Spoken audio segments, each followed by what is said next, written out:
आदि शंकराचार्य कहले जे ब्रह्म सत्य जगत मिथ्या। जगत मिथ्यार अर्थ कौन? जगत मिथ्यार अर्थ होची यह होची लीला बा जहाँ रास बोली कह खेल बोली कह ये जहाँ हमको अनुभव होची मन एवं इंद्रिय द्वारा अनुभव होची चेतना रे अनुभव सैया नुहे भिन्न।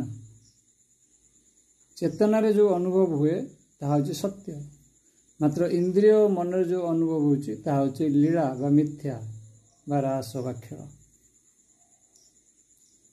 जेपरी जने अभिनेता जदि अभिनय करुथाए तथापि से जानी थाए जे से अभिनय रे केवल अभिनय मात्र करुछि,